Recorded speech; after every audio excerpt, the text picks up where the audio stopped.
Good morning વિદ્યાર્થી મિત્રો.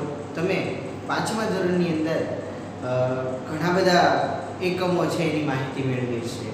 ઘણી બધી ગણતરી કરતા શીખી ગયા છો અને પછી તમારી પરીક્ષા તો લેવાની નથી. હવે પાંચમા ધોરણની અંદર તમે એક એકમ છે માપન, એના વિશે પણ માહિતી અને પરિચય મેળવ્યો હશે.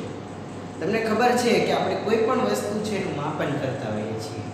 માપન વગર કોઈ પણ વસ્તુ છે એ આપણે બનાવી શકાતી નથી.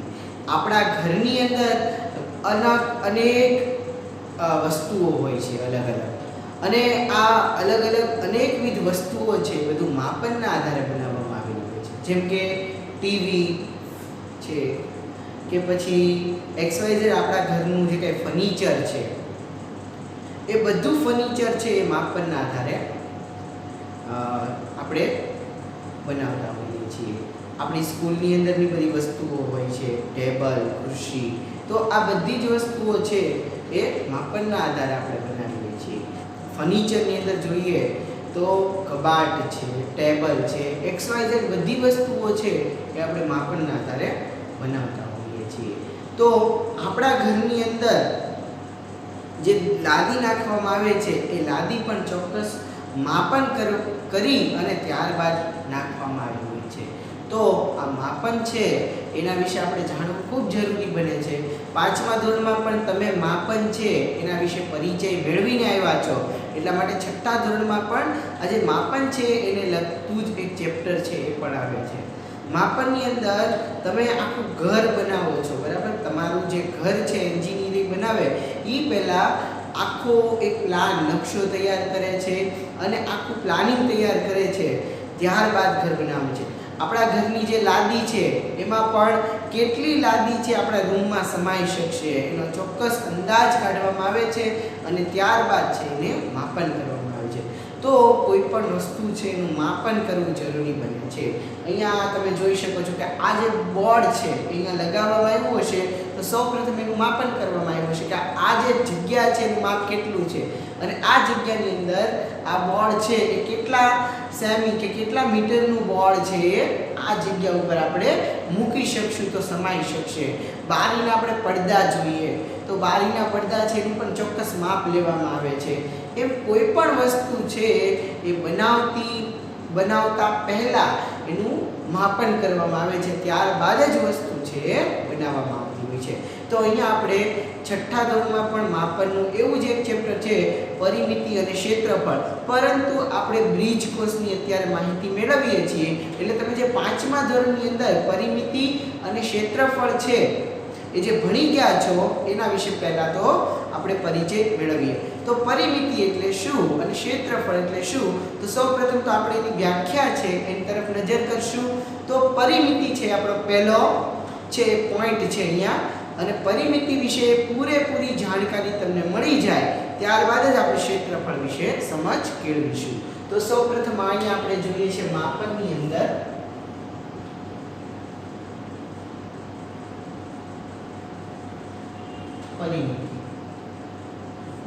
પરિમિતિ વિશે માહિતી મેળવવી ખૂબ જરૂરી છે. પરિમિતિ એટલે આપણે એને અંગ્રેજીમાં પેરામીટર તરીકે પણ ઓળખીએ છીએ.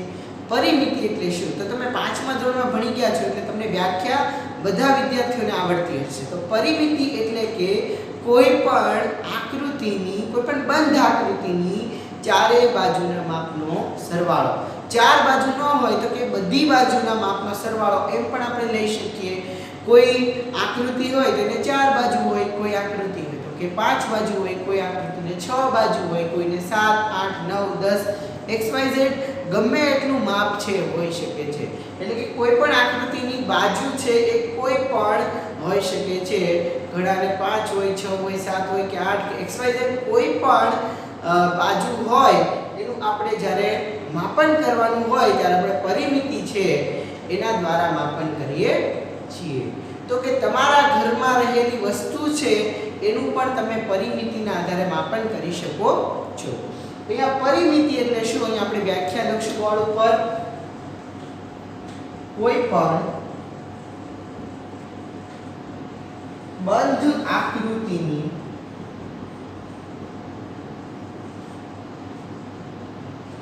બધી બાજુના માપનો સરવાળો.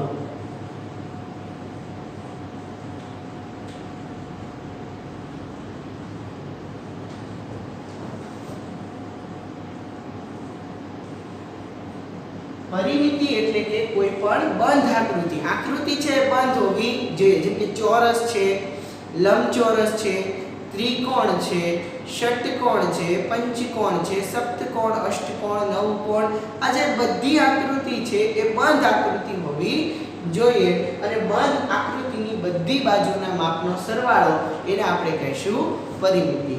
તો પરિમિતિ છે એમાં કોઈ પણ આપણે આકૃતિ લીધી હોય, આપણા ઘરની કોઈ પણ વસ્તુ હોય એની પણ આપણે પરિમિતિ છે એનું ચોક્કસ માપન છે કરી શકીએ.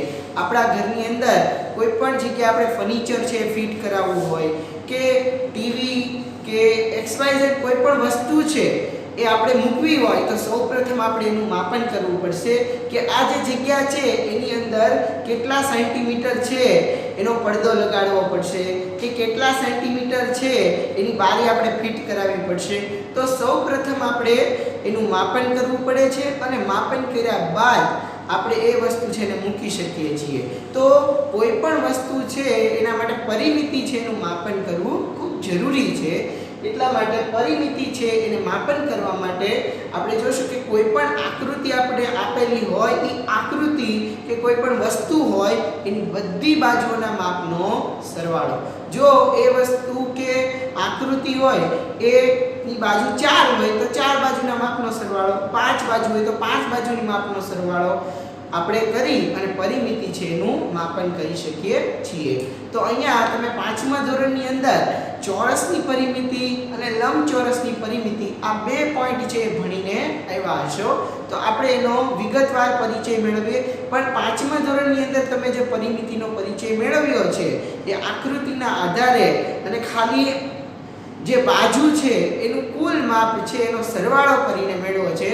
પણ હવે 6થા ધોરણમાં તમે જ્યારે આવ્યા છો ત્યારે આપણે આ જે પરિમિતિનું માપન છે એ સૂત્રના આધારે ચોક્કસ ટ્રીક દ્વારા આપણે કરશું કે જેથી કરી અને આપણો સમય બચે અને આપણે ઝડપથી સરળતાથી ગણતરી કરી શકીએ.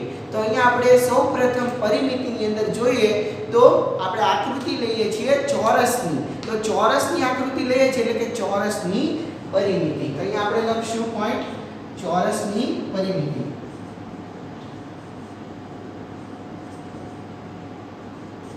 અહીંયા હું એક ચોરસની આકૃતિ છે એ પણ દોરું છું.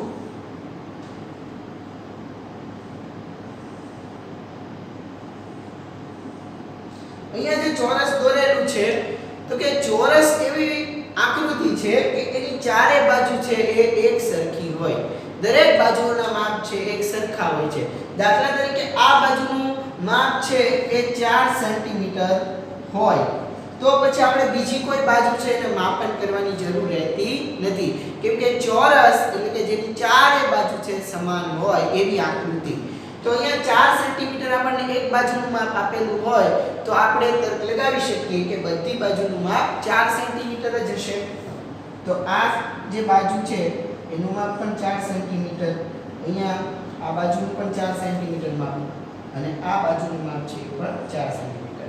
અને ચોરસની બાજુ હોય છે 4 એટલે કે ચારે ચાર બાજુનું માપ છે 4 સેન્ટીમીટર. હવે અહીંયા સૂત્ર છે એના દ્વારા પણ આપણે આ પરિમિતિનો પરિચય મેળવી શકીએ અને વ્યાખ્યા છે એના દ્વારા પણ જોઈ શકીએ કે કોઈ પણ બંધ આકૃતિ છે એની બધી બાજુના માપનો સરવાળો. આ આકૃતિ તમે જોઈ શકો છો કોઈ પણ જગ્યાએની આકૃતિ છે ખુલ્લી નથી.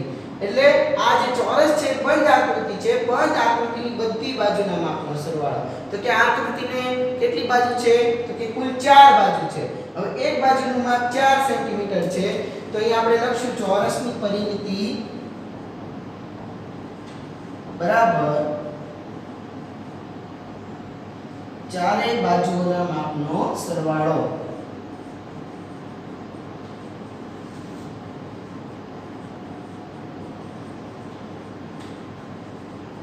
જ્યારે આપણને કોઈ પણ સંખ્યા આપેલી હોય અને એની પરિમિતિ શોધવાની કીધી હોય ત્યારે સૌપ્રથમ આપણે એનું સૂત્ર કે એની વ્યાખ્યા છે લખવી પડે અને ત્યારબાદ આગળ જે માપ આપેલું હોય એ માપના આધારે એની ગણતરી કરવાની હોય છે. તો અહીંયા ચારે બાજુના માપનો સરવાળો કીધો છે તો છે 4 + 4 + 4 + 4. તો અહીંયા 4 ને 4 8 ને 4 12 ને 4 16. તો આવી રીતે તમે ચોરસની પરિમિતિ છે એનો 5મા ધોરણમાં ખ્યાલ મેળવી લીધો છે કે તમે ગણતરી છે એ બધી બાજુઓ છે એના માપને અને એના જે કુલ સરવાળા છે એ ગણીને આવી રીતે કરી શકો છો. પરંતુ આપણે આનું સૂત્ર પણ બનાવી શકીએ. તો કે એક બાજુનું માપ છે અહીંયા આપણને 4 સેન્ટીમીટર આપ્યું છે અને ચોરસમાં હંમેશા 4 જ બાજુ હોવાની. તો તમે છે એક સૂત્ર પણ આવી રીતે બનાવી શકો કે 4 ગુણ્યા લંબાઈ, બરાબર? કેમ કે ચોરસની બાજુઓ કેટલી છે 4. અહીંયા આપણે 4 વખત 4 ને લીધા એટલે ચોરસની બાજુઓ છે એ 4 છે. એટલા માટે અહીંયા આપણે મૂકશું 4 અને એને ગુણ્યા આપણને જે માપ આપેલું હોય. અહીંયા આપણને 4 સેન્ટીમીટર આપ્યું છે, પરંતુ કોઈ પણ માપ આપણી પાસે હોઈ શકે, બરાબર? તો કે 4 ગુણ્યા લંબાઈ. લંબાઈ માટે આપણે ટૂંકમાં L પણ લખી શકીએ છીએ. તો આમ ચોરસની પરિમિતિનું સૂત્ર છે એ આપણે 4 ગુણ્યા લંબાઈ અથવા તો 4 × એમ પણ બોલી શકીએ છીએ. તો આવી રીતે આપણે ચોરસની પરિમિતિનો ખ્યાલ છે એ મેળવી શકીએ છીએ. હવે આપણે આ જે ચોરસની પરિમિતિ છે એનો ખ્યાલ મેળવ્યા બાદ 2-3 ઉદાહરણ છે એની ગણતરી કરીએ કે જેથી કરી અને તમને સમજાય કે ચોરસની પરિમિતિ છે એની ગણતરી કેવી રીતે કરી શકાય છે.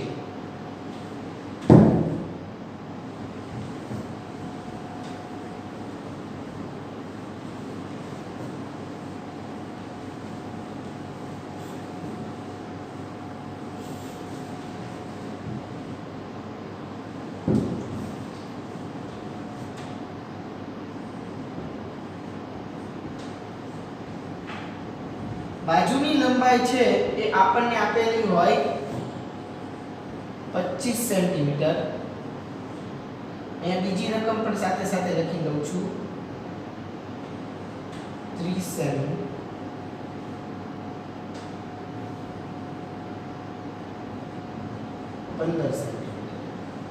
તો અહીંયા બાજુની લંબાઈ આપણને આપી છે 25 સેન્ટીમીટર પહેલામાં, બીજાની અંદર 30 સેન્ટીમીટર અને 15 સેન્ટીમીટર. તો આપણે આ જે ચોરસની પરિમિતિ છે એ આ માપના આધારે આપણે શોધીએ. તો સૌપ્રથમ 25 સેન્ટીમીટર છે, તો અહીંયા આપણે લખશું ચોરસની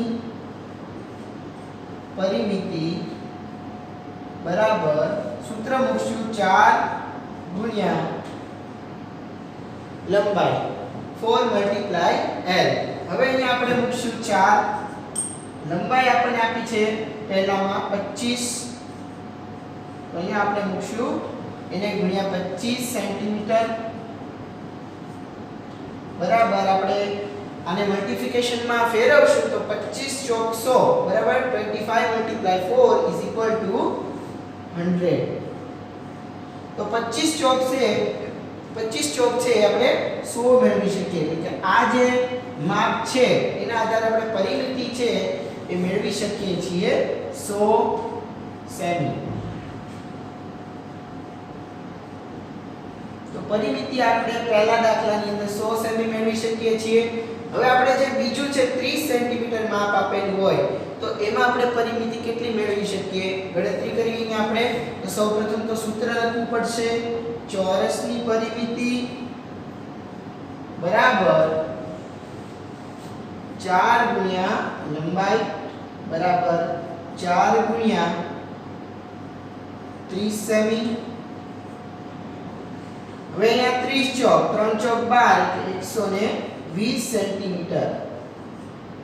તો અહીંયા આપણે બીજા દાખલાની અંદર ચોરસની પરિમિતિ છે એ આ સૂત્ર દ્વારા 120 સેન્ટીમીટર છે મેળવી શકીએ છીએ. ત્યારબાદ 15 સેન્ટીમીટર માપન આપેલું છે આપણે. તો ચોરસની પરિમિતિનું સૌપ્રથમ આપણે આમાં પણ સૂત્ર મૂકશું. ચોરસની પરિમિતિ બરાબર 4 × L 4 × 15 या 15 ચોક આપણે જોઈએ અહીંયા આપણને મળશે 60 સેન્ટીમીટર. તો આવી રીતે આપણે ચોરસની પરિમિતિ છે એનું સૂત્ર સૂત્રના આધારે છે માપન કરી શકીએ છીએ. તમે પરિમિતિનું માપન જ્યારે કરવાનું હોય કોઈ પણ આકૃતિ તમને આપેલી ન હોય કે જેની કોઈ બાજુ જ ન હોય ત્યારે તમારે એ પરિમિતિનું માપન છે એ બધી બાજુના માપનો જે સરવાળો આપેલો હોય એનો ટોટલ મેળવી અને કરી શકો છો. પરંતુ બાજુઓ આપેલી હોય અને ચોક્કસ એના માપ હોય તો આપણે આ સૂત્ર છે ચોરસની પરિમિતિનું કે 4 ગુણ્યા લંબાઈ એનો ઉપયોગ કરી શકો છો. હવે આપણે ચોરસની પરિમિતિ છે એના દાખલાની ગણતરી કર્યા બાદ હવે આપણે જોશું લંબચોરસની પરિમિતિ. તો ચાલો લંબચોરસની પરિમિતિ વિશે માહિતી મેળવીએ.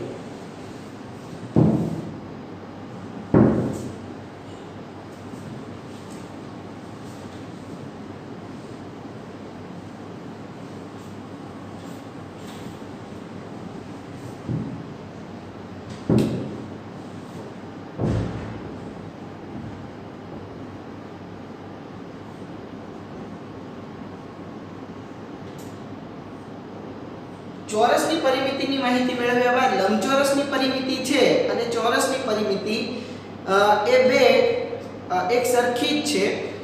થોડો ઘણો તફાવત આપણને માં જોવા મળશે. આપણે ગણતરી કરીએ એટલે તમને તરત જ સમજાઈ જશે કે માં કેટલો તફાવત છે. તો કે ચોરસ અને લંબચોરસ આ બે આકૃતિ છે એને તમે ચોક્કસ જોઈ શકો છો કે ચોરસ છે એને 4 બાજુ હોય, લંબચોરસને પણ 4 જ બાજુ હોય છે. પણ એક તફાવત એ જોઈ શકાય કે ચોરસ છે એની અંદર ચારે બાજુ છે એના માપ એક સમાન હોય છે કેમ કે ચોરસની ચારે 4 બાજુ છે એક સરખી હોય છે, જ્યારે લંબચોરસની અંદર એવું હોતું નથી. લંબચોરસની અંદર સામસામેની બાજુઓના માપ એક સરખા હોય છે, બરાબર. લંબચોરસની અંદર પણ 4 બાજુ હોય છે પણ એમાંથી 2 બાજુના માપ એક સરખા અને બીજી 2 બાજુના માપ એક સરખા. એટલા માટે આપણે અહીંયા સૂત્ર છે એની અંદર પણ થોડો તફાવત જોવા મળશે.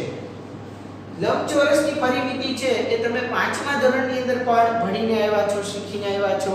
તો લંબચોરસની પરિમિતિ છે એ પણ તમે સાદી રીતે છે એ મેળવી શકતા હશો કે લંબચોરસની પરિમિતિ છે એની અંદર આપેલી બધી બાજુના માપનો સરવાળો એવો ખ્યાલ છે તમારા મનમાં હશે.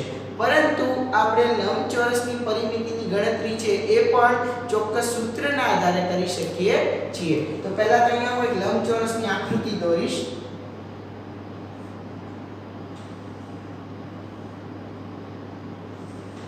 અહીંયા તમે જોઈ શકો છો કે ઈંટ કે કોઈ પણ બીજી વસ્તુ છે એનો આકાર લંબચોરસ હોય છે. હવે લંબચોરસ આકારની અંદર એની સામસામેની 2 બાજુના માપ કેવા હોય છે? એક સરખા. અને અહીંયા તમે જોઈ શકો છો કે આ બાજુ અને આ બાજુનું માપ એક સરખું અને આ 2 બાજુના માપ સરખા. હું અહીંયા આને આપી દઉં છું 6 સેન્ટીમીટર નું માપ. આ 6 સેન્ટીમીટર માપ છે તો એની બરાબર સામેની બાજુનું માપ પણ 6 સેન્ટીમીટર જ થશે. આ બાજુનું માપ છે આપણે 3 સેન્ટીમીટર રાખીએ છીએ તો એની બરાબર સામેની બાજુનું માપ પણ 3 સેન્ટીમીટર જ થશે. તો એ સામસામેની બાજુના માપ છે આપણે નોંધી લીધા.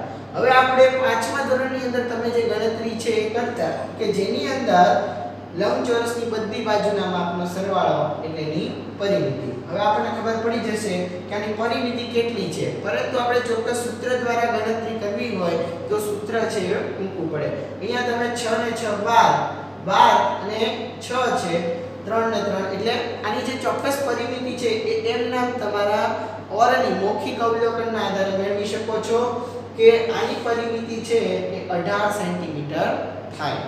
તો તમને એમ નામ ખબર પડી જશે કે 18 સેન્ટીમીટર આની પરિમિતિ છે. પરંતુ આપણે ચોક્કસ સૂત્રના આધારે ગણશું તો લંબચોરસની પરિમિતિનું આપણે સૂત્ર સમજ મેળવીએ.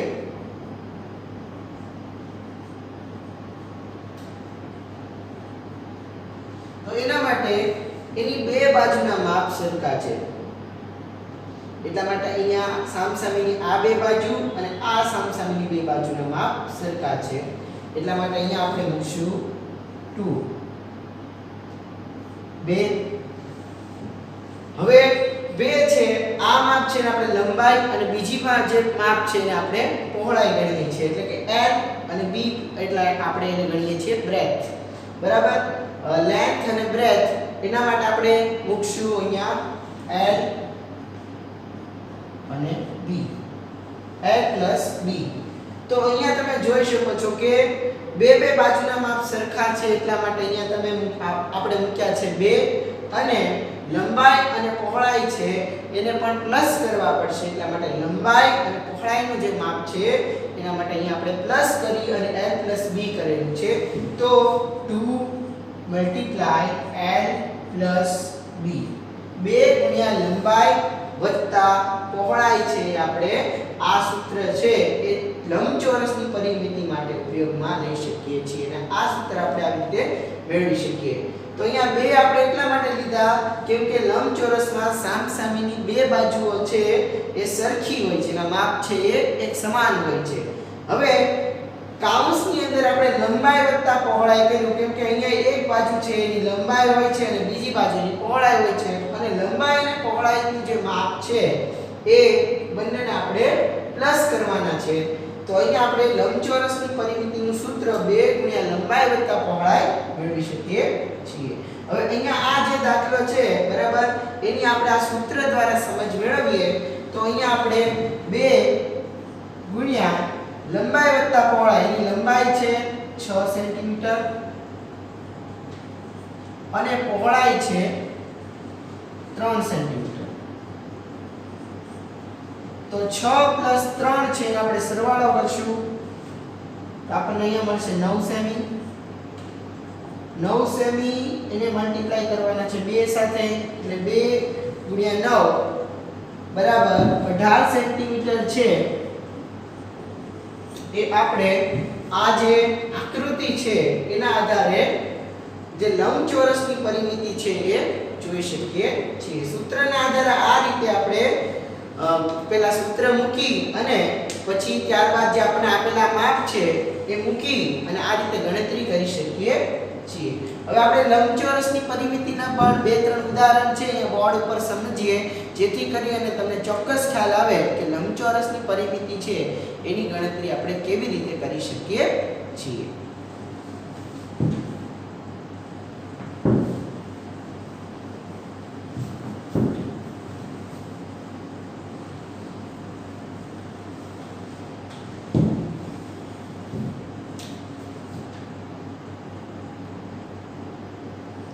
લંબચોરસની પરિમિતિ મેળવવા માટે આપણે બે માપ જોશે. ચોરસની અંદર માત્ર એક બાજુનું માપ છે એના આધારે જ આપણે પરિમિતિનું માપન કરતા હતા, પરંતુ લંબચોરસની પરિમિતિ શોધવા માટે આપણે લંબાઈ અને પહોળાઈ આ બે એકમો છે એ જરૂરી બનશે.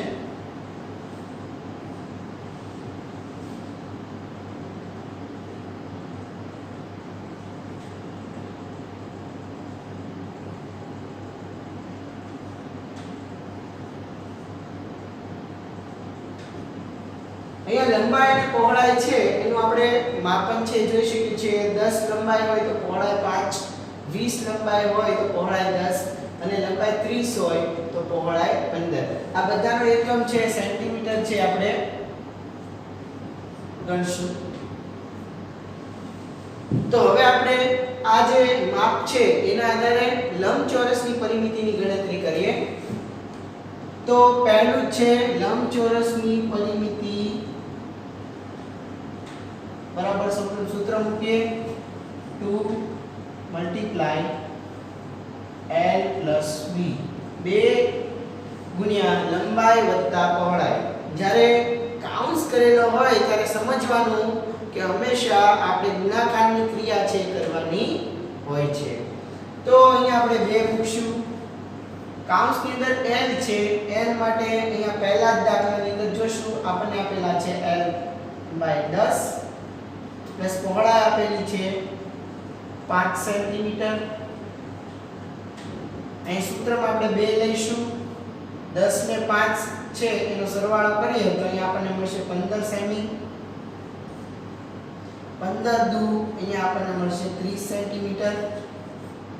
તો આવી રીતે આપણે લંબચોરસની પરિમિતિનું જે સૂત્ર છે 2 ગુણ્યા લંબાઈ વત્તા પહોળાઈ એના આધારે લંબચોરસની પરિમિતિ છે અહીંયા પહેલાની અંદર આપણે 10 અને 5 ના આધારે 30 સેન્ટીમીટર છે એ મેળવી શકીએ છીએ. હવે ત્યારબાદ આપણે બીજો દાખલો છે એની ગણતરી કરીએ.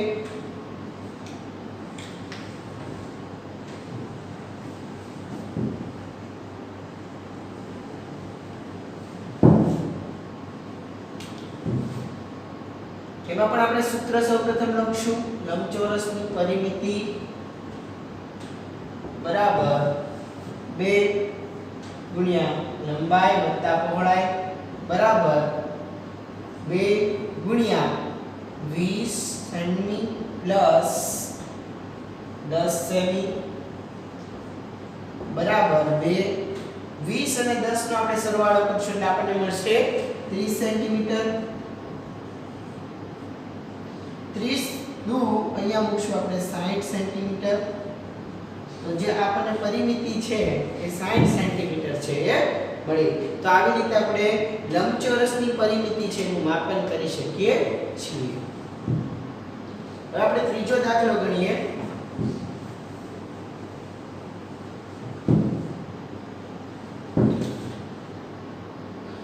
લંબચોરસની પરિમિતિ સૌપ્રથમ આપણે સૂત્ર મૂકશું. લંબચોરસની પરિમિતિ બરાબર 2 ગુણ્યા કાઉન્સમાં આપણે લઈશું લંબાઈ વત્તા પહોળાઈ બરાબર અહીંયા 2 મૂકશું. લંબાઈ આપેલી છે 30 સેન્ટીમીટર, પહોળાઈ આપેલી છે 15 સેન્ટીમીટર.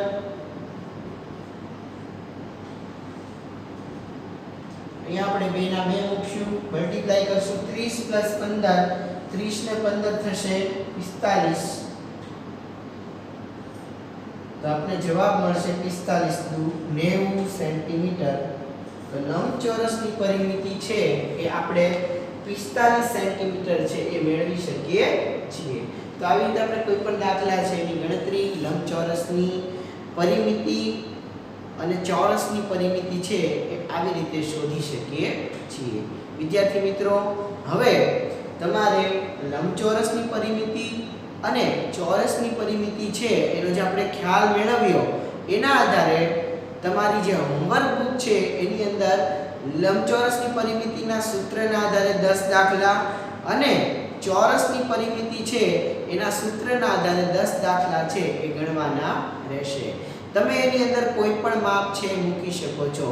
ચોરસની પરિમિતિ શોધવા માટે માત્ર એક જ બાજુનું જે માપ તમે લીધું છે એના આધારે ચારે ચાર બાજુના 4 × L કરી અને દાખલાની ગણતરી કરી શકો છો. ત્યારબાદ લંબચોરસની છે પરિમિતિની ગણતરી કરવા માટે તમારે લંબાઈ અને પહોળાઈ આ જે 2 એકમો છે એનો ઉપયોગ કરી અને તમે સૂત્રના આધારે 2 × લંબાઈ વત્તા પહોળાઈ આ સૂત્ર છે એના આધારે 10 દાખલા છે એ ગણવાના રહેશે. અહીંયા બોર્ડ ઉપર હું હોમવર્ક લખી લઉં છું, તમે ખાસ નોંધી લેજો.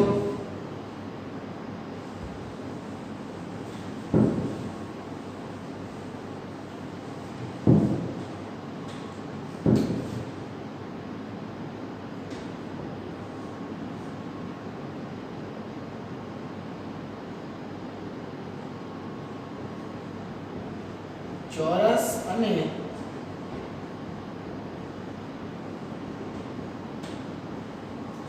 લંબચોરસની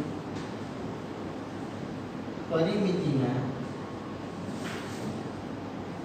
10 દાખલા જાતે રકમ બનાવી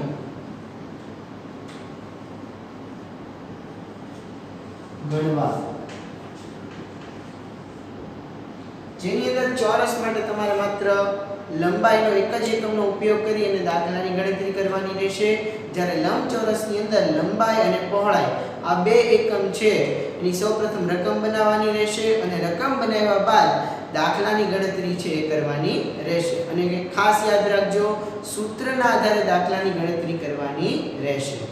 આપણે છેલ્લે ચોરસની પરિમિતિ અને લંબચોરસની પરિમિતિ છે એની માહિતી મેળવી. હવે ત્રિકોણની પરિમિતિ છે એનો પણ આપણે પરિચય મેળવવો પડશે. 5મા ધોરણની અંદર તમે જ્યારે હતા ત્યારે તમે માત્ર ચોરસ અને લંબચોરસની પરિમિતિ છે એના વિશે તે શીખ્યા હશો, પરંતુ ત્રિકોણની પરિમિતિ છે એ પણ તમારા છઠ્ઠા ધોરણના જે સિલેબસ છે એની અંદર મહત્વનો એક પોઈન્ટ છે એ આપવામાં આવેલો છે. તો આપણે બ્રિજ કોર્સની અંદર ત્રિકોણની પરિમિતિ છે એનો પણ થોડો પરિચય મેળવીએ તો તમને ત્રિકોણ છે એના વિશેની પરિમિતિ જે આવે છે એના દાખલા ગણવામાં પણ ખૂબ સરળ. તો અહીંયા લઈશું આપણે ત્રિકોણની પરિમિતિ.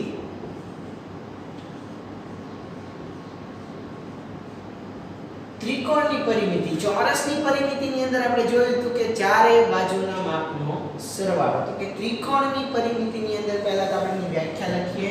તો ત્રિકોણની બાજુ હોય છે 3, એટલા માટે ત્રણેય બાજુઓના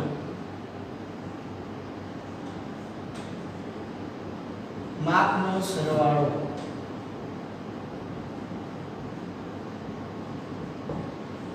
આપણે કોઈ સૂત્ર આપેલું નથી, પણ આપણે આપણા તાર્કિક ખ્યાલના આધારે એક ચોક્કસ સૂત્ર છે પણ બનાવી શકીએ છીએ, જેમાં ત્રિકોણની બાજુ હોય છે 3, એટલા માટે આપણે 3 લખશું, એને ગુણ્યા લંબાઈ, એટલે 3 ગુણ્યા લંબાઈ એટલે 3 × L. આવું સૂત્ર છે એ આપણે ત્રિકોણની પરિમિતિનું છે એ બનાવી શકીએ છીએ. હવે આજે ત્રિકોણની પરિમિતિનું સૂત્ર બનાવ્યું, દાખલા છે એની પણ ગણતરી કરી શકીએ છીએ. ચોક્કસ રકમ છે થોડી લઈએ. તો ત્રિકોણની અંદર પણ 3 બાજુ હોય છે અને ત્રણેય બાજુના માપ છે એ જો સમાન હોય તો આપણે આ સૂત્રનો ઉપયોગ કરી શકીએ છીએ, 3 ગુણ્યા લંબાઈ. પરંતુ ત્રિકોણની બધી બાજુના માપ છે અલગ અલગ હોય ત્યારે આપણે માત્ર ત્રણેય બાજુના માપનો સરવાળો, એટલે કે જે ત્રણેય બાજુ આપણને આપેલી હોય એનો આપણે સરવાળો કરી અને માપ મેળવી શકીએ છીએ. તો અહીંયા આપણે જ્યારે ત્રિકોણની ત્રણેય બાજુઓ સરખી હોય એવા આકારને આપણે નિયમિત આકાર કહીએ છીએ. અને અનિયમિત આકાર એટલે કે જે કોઈ આકૃતિ આપી હોય અને એના દરેક બાજુઓના માપ અલગ અલગ હોય તો અનિયમિત આકાર, અને જે આકૃતિ છે એની અંદર દરેક બાજુઓ છે એના માપ એક સરખા હોય તો એને કહીએ છીએ આપણે નિયમિત આકાર. અહીંયા આપણે નિયમિત આકારના ત્રિકોણની પરિમિતિ મેળવીએ. તો નિયમિત આકારના ત્રિકોણની પરિમિતિની અંદર આપણે રકમ લઈએ છીએ કે એક બાજુનું માપ જો 25 સેન્ટીમીટર હોય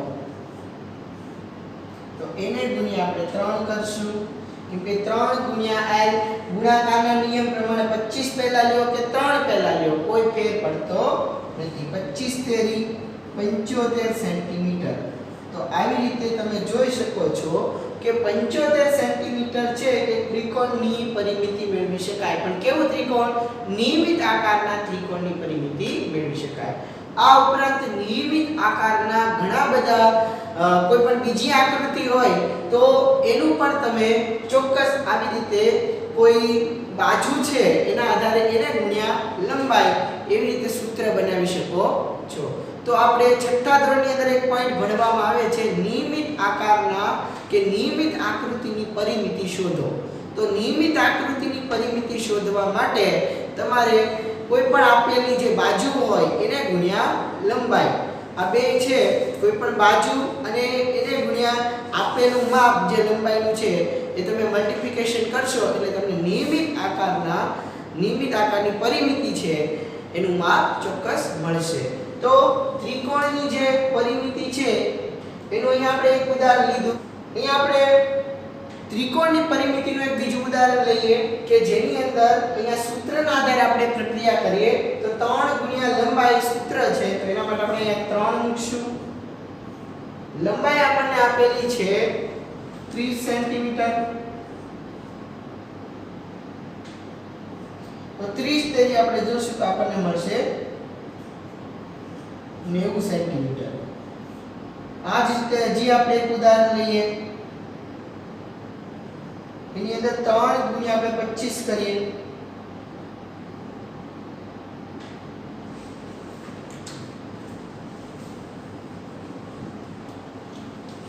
હજી આપણે એક ઉદાહરણ લઈએ જેની અંદર આપણે 3 ગુણ્યા 100 કરશું. 3 ગુણ્યા 100 બરાબર આપણને મળશે 300 સેન્ટીમીટર. તો આવી રીતે આપણે કોઈ પણ નિયમિત આકાર છે એની પરિમિતિ મેળવી શકીએ છીએ. હવે આ ઉપરાંત બીજા પણ ઘણા બધા આકારો છે કે જેને આપણે નિયમિત આકારો હોય એની પરિમિતિ મેળવી શકીએ. આગળ આપણે પરિચય મેળવીએ.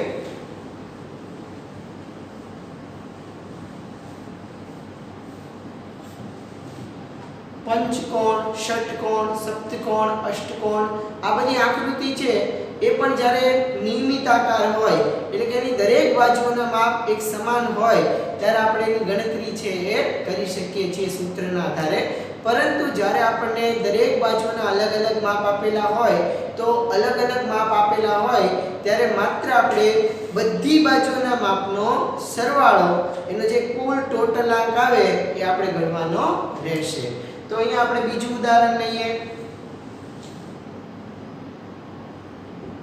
પંચકોણની પરિમિતિ એનું સૂત્ર બનશે 5 ગુણ્યા લંબાઈ. એવી રીતે ષટકોણની પરિમિતિ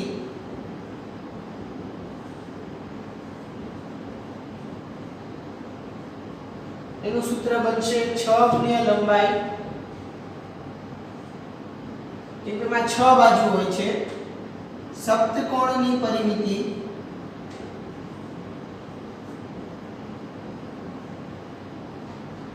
બરાબર 7 ગુણ્યા લંબાઈ. અષ્ટકોણની પરિમિતિ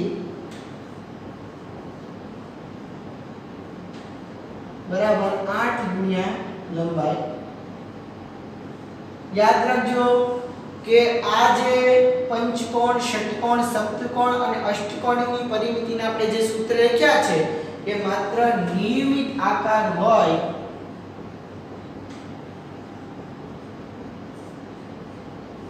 ત્યારે આ સૂત્રનો આપણે ઉપયોગ કરી શકીએ છીએ. હવે આપણે પંચકોણની પરિમિતિનું એક ઉદાહરણ, ત્યારબાદ ષટકોણની પરિમિતિનું, સપ્તકોણની પરિમિતિ અને અષ્ટકોણની પરિમિતિનું એક ઉદાહરણ લઈએ છીએ. તો પંચકોણની પરિમિતિ છે 5 ગુણ્યા લંબાઈ આપણે જોશું. તો 5 ગુણ્યા આપણને કોઈ પણ એક લંબાઈ આપેલી હશે તો અહીંયા આપણે લઈએ છીએ લંબાઈનું માપ છે 10 સેમી લઈએ. તો 5 ગુણ્યા 10 બરાબર 50 સેન્ટીમીટર છે એ આપણે પંચકોણની પરિમિતિ જોઈ શકીએ છીએ. હવે આપણે ષટકોણની પરિમિતિ છે એમાં 6 ગુણ્યા લંબાઈનું સૂત્ર છે એ મૂકશું. 6 ગુણ્યા લંબાઈ બરાબર 6 ગુણ્યા આપણને જે માપ આપેલું હોય અહીંયા આપણે લઈએ 8 સેમી. તો 6 8 બરાબર 48 સેમી. ત્યારબાદ સપ્તકોણની પરિમિતિ આપણે જોઈએ. તો સપ્તકોણની પરિમિતિનું સૂત્ર છે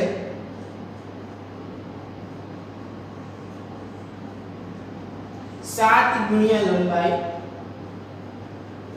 બરાબર 7 ગુણ્યા અહીંયા આપણે કરશું લંબાઈ 8 સેમી. 7 8 56 સેન્ટીમીટર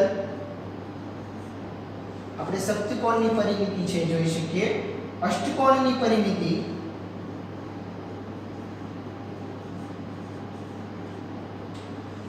आठ गुणिया लंबाई बराबर 8 गुणिया ये हमने लंबाई 8 सेंटीमीटर राखी હોય તો 88 64 સેન્ટીમીટર આપણે એનું માપ છે જોઈ શકીએ છીએ. તો આવી રીતે તમે કોઈ પણ નિયમિત આકારો આપેલા હોય એની પરિમિતિ છે એનું માપન કરી અને આ રીતે જવાબ છે એ મેળવી શકો છો. આ ઉપરાંત આપણે કોઈ પણ આકૃતિ નિયમિત ન હોય અને અનિયમિત હોય તો એનું માપન કરવું હોય તો પણ કરી શકીએ છીએ. અહીં આપણે એનું પણ એક ઉદાહરણ લઈએ.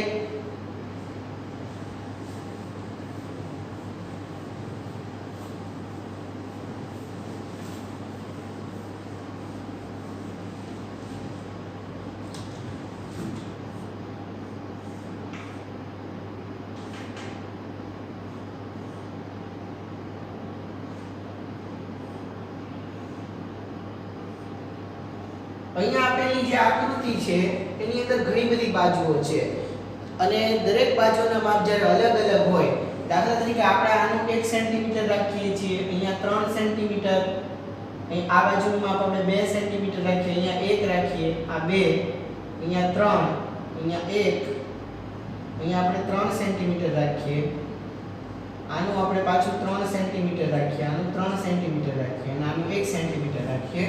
તો આવી રીતે આપણે માપ છે એ લઈએ અને પછી આપણે આ જે આકૃતિ છે એની પરિમિતિ મેળવવી હોય તો એમાં આપણે કોઈ સૂત્રનો ઉપયોગ કરી શકતા નથી, કેમ કે આ જે આકૃતિ છે તે અનિયમિત આકારની આકૃતિ છે. એટલા માટે એની જે ટોટલ કુલ બાજુઓ છે એનો સરવાળો છે એ કરીને જ આપણે એની પરિમિતિ મેળવી શકીએ છીએ.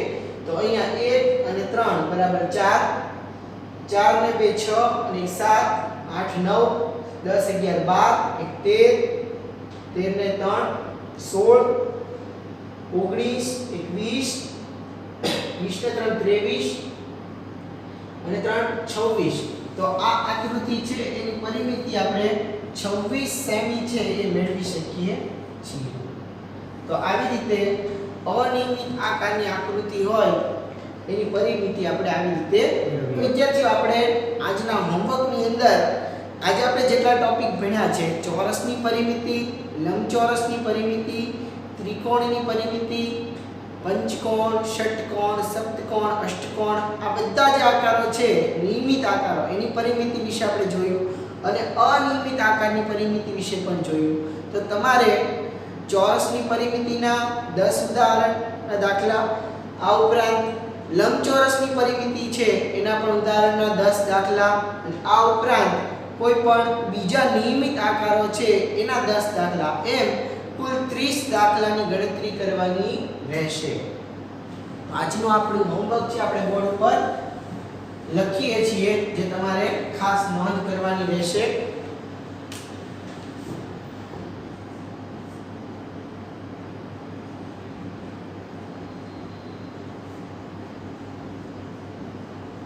ચોરસની પરિમિતિ, લંબચોરસની પરિમિતિ અને બીજા નિયમિત આકારોની પરિમિતિના 10 દાખલા છે એ તમારે ગણવાના રહેશે. તમારી જે હોમવર્ક બુક છે એની અંદર ચોરસની પરિમિતિ, લંબચોરસની પરિમિતિ અને બીજા જે નિયમિત આકારો છે એની પરિમિતિ છે એના 10 દાખલા છે એ સૂત્ર મૂકીને ખાસ ગણતરી કરવાની રહેશે.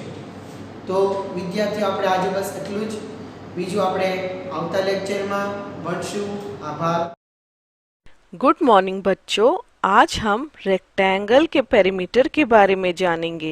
ठीक है, तो सबसे पहले फिर से याद करते हैं पेरीमीटर क्या होता है. किसी भी आकार की बाउंड्री या उसके आसपास की कुल दूरी को पेरीमीटर कहते हैं. जैसे कि इस स्क्वायर का पेरीमीटर क्या हुआ, इसका पेरीमीटर हुआ रेड डॉटेड लाइन से जो हमने दिखाया इसकी बाउंड्री, यानी कि 50 metres, 50 metres, 50 metres plus 50 metres, यानी कि इस गार्डन का पेरीमीटर हुआ 200 मीटर्स. ठीक है, ये मेहनत राम है और उसने एक जमीन खरीदी खेती करने के लिए, पर खेत में आवारा पशु पक्षी न आए और खेती बाड़ी न बिगाड़े, इसके लिए वो चाहता था खेत के आसपास एक बाड़ लगा दे, यानी कि फेंसिंग कर दे. उसके लिए उसके पास बहुत सारे छोटे छोटे तार के टुकड़े थे जिसका वो इस्तेमाल करना चाहता था. किस तरह? लकड़ी के खम्भों के बीच में एक के बाद एक छोटे छोटे वायर लगाकर वह फेंस तैयार करना चाहता था. तो उसे पता करना था कि फेंसिंग में कितने वायर्स लगेंगे. उसने कैसे फेंसिंग करी? उसने एक साइड ली और उसमें फेंसिंग करना चालू कर दी. पहली साइड में उसने 1 2 3 4 5 6 7 8 9 10 वायर्स का इस्तेमाल किया। और दूसरी साइड उसने 1 2 3 4 5 वायर्स लगाकर फेंस बनाई। तीसरे साइड उसने फिर से 1 2 3 4 5 6 7 8 9 10 वायर्स लगाए। और चौथी साइड उसने क्या किया, उसने 1 2 3 4 5 वायर्स लगाए और पूरी फेंसिंग के लिए इस तरह उसने 10 प्लस 5 प्लस 5 प्लस 10 यानी कि 30 पीसेस ऑफ वायर लगाए और फेंस तैयार हो गई। अब हम फिर से देखते हैं कि उसने कैसे किया। 1 2 3 4 5 6 7 8 9 10। तो इस साइड उसने 10 वायर्स लगाए और इस साइड की फेंसिंग रेडी हो गई। तो इस साइड के लिए उसने 10 वायर्स लगाए। ठीक है, अब उसने दूसरी साइड से चालू किया वायर्स लगाना। तो यहाँ पर कितने वायर्स इस्तेमाल किए, 1 2 3 4 5। तो इस साइड के लिए मेहनत राम ने 5 वायर्स का इस्तेमाल किया। और ठीक इसी प्रकार उसने हर साइड में फेंसिंग कर दी। देखिए कितने वायर्स लगे, इस साइड 10 लगे, फिर इस साइड 5 लगे, फिर इस साइड 10 लगे और इस साइड फिर से 5 लगे। तो कुल मिलाकर कितने वायर के पीसेस लगे, 10 प्लस 5 प्लस 10 प्लस 5 यानी कि 30 पीसेस ऑफ वायर का इस्तेमाल किया मेहनत राम ने। तो मान लीजिए एक छोटे वायर है, उसकी लंबाई है 1 मीटर। तो अगर वायर को एक के बाद एक लगाया गया इस तरीके से 5 वायर को, तो उसकी लंबाई कितनी हुई, उसकी टोटल लंबाई हुई 5 मल्टीप्लाइड बाय 1, उसका मतलब हुआ 5 मीटर्स। तो इसका मतलब ये हुआ कि इस साइड की लंबाई हुई 10 मीटर्स क्योंकि यहाँ 10 वायर्स लगे थे। इस साइड की हुई लंबाई 5 मीटर्स क्योंकि यहाँ पे 5 पीसेस ऑफ वायर लगे थे। और इस साइड की लंबाई 10 मीटर्स हुई क्योंकि यहाँ भी 10 पीसेस ऑफ वायर लगे थे। और आखिरी साइड हुई 5 मीटर्स के बराबर क्योंकि यहाँ पर 5 पीसेस ऑफ वायर लगे थे। तो इस फार्म की टोटल बाउंड्री कितनी हुई, ये हुई 10 प्लस 5 प्लस 10 प्लस 5 यानी कि 30 मीटर्स। तो क्या कह सकते हैं हम कह सकते हैं ये फार्म एक रेक्टेंगल है क्योंकि इसकी ऑपोजिट साइड्स 10-10 मीटर्स हैं और दो ऑपोजिट साइड्स 5-5 मीटर्स हैं। तो ये हुआ फार्म एक रेक्टेंगुलर शेप में। इसका पेरीमीटर कितना हुआ, अपन कह सकते हैं दो साइड्स 10 है तो 10 इंटू 2 प्लस दो साइड्स है 5 मीटर्स तो प्लस 5 इंटू 2 जो हुआ 30 मीटर्स के बराबर। तो हमने क्या सीखा, हमने ये सीखा कि अगर एक रेक्टेंगल है तो उसका पेरीमीटर हम पता कर सकते हैं अगर हमें उसकी लंबाई और चौड़ाई दोनों पता हो। तो अगर हम इसकी लंबाई को बोलते हैं लेंथ और चौड़ाई को बोलते हैं विड्थ, तो पेरीमीटर हुआ 2 times length plus 2 times width क्योंकि ये दोनों साइड बराबर है और ये दोनों साइड बराबर है। और पेरीमीटर का यूनिट कुछ भी होता है, जो भी यूनिट जिसमें लेंथ और विड्थ दी गई हो। जब लेंथ और विड्थ मीटर में हो तो पेरीमीटर मीटर में होगा, जब दोनों किलोमीटर में हो तो पेरीमीटर किलोमीटर में होगा। पर ध्यान रखिए लेंथ और विड्थ दोनों एक ही यूनिट में होने चाहिए, ऐसा नहीं कि लेंथ मीटर में है और विड्थ किलोमीटर में है। ठीक है, तो अब आप जान गए हैं कि रेक्टेंगल का पेरीमीटर कैसे पता करते हैं, और रेक्टेंगल के पेरीमीटर का formula 2 multiplied by length plus 2 multiplied by width होता है। ठीक है ना। आज के लिए बस इतना ही बच्चों, बाय बाय।